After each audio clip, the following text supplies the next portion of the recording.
తమిళనాడులో పొత్తుల పర్వం కొనసాగుతుంది. తమిళనాడు శాసనసభ ఎన్నికల వేళ కీలక రాజకీయ పరిణామం చోటు చేసుకుంది.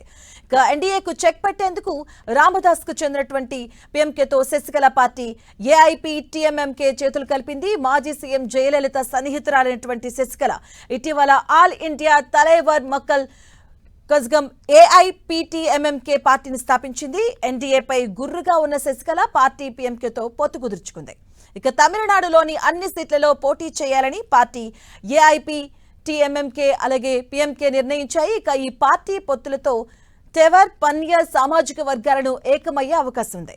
ఇది ఏఐఏడీఎంకే నేతృత్వంలోని ఎన్డీఏకు నష్టం చేసే అవకాశం ఉందని రాజకీయ విశ్లేషకులు అభిప్రాయపడుతున్నారు. పళనిస్వామి టార్గెట్ గా శశికళ రంగంలోకి దిగినట్టుగా తెలుస్తుంది. అక్రమాస్తుల కేసులో జైలు పాలైన శశికళ ఎన్నికల్లో పోటీకి అనర్హురాలు కావడమే కాక ఏఐఏడీఎంకే కూటమిని ముందుంచి నడిపించే అవకాశాన్ని గతంలో కోల్పోయింది. దీంతో తనను వేధించిన మాజీ సీఎం పళనిస్వామి మేనల్లుడు దినకరన్ ఇప్పుడు ఎన్డీఏ కూటమిలో ఉండడంతో వారిని షాక్ ఇచ్చేందుకు శశికళ రంగంలోకి దిగారు. జైలు నుంచి విడుదలైనప్పటి నుంచి తనను పార్టీలో చేర్చుకోవడం శశికళకు ఆగ్రహం తెప్పించింది. దీనికి తోడు దినకరన్ కూడా ఏఐఏడీఎంకేతో రాజీపడి ఎన్డీఏ కూటమిలో చేరడం శశికళ అసంతృప్తిని మరింత పెంచింది.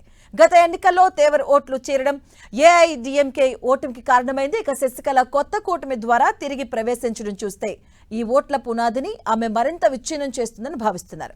అలాగే మరోవైపు రామదాస్ కూడా వ్యక్తిగతంగా రాజకీయంగా ఇలాంటి పరిస్థితిలోనే ఉన్నారు. ఎన్డీఏతో పొత్తు పెట్టుకున్న అతని కుమారుడు అనుబనితో విభేదిస్తున్నారు. దీంతో ఆయన శశికళతో చేతులు కలిపారు.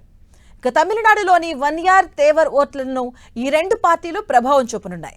గెలుపుపై వీరిద్దరికీ పూర్తిగా ఆశలు లేకపోయినా ఓట్లను చీల్చడం ద్వారా తమ ప్రత్యర్థులను దెబ్బతీయాలన్న లక్ష్యంతో ఈ రెండు పార్టీలు ఉన్నట్లుగా రాజకీయ విశ్లేషకులు అభిప్రాయపడుతున్నారు.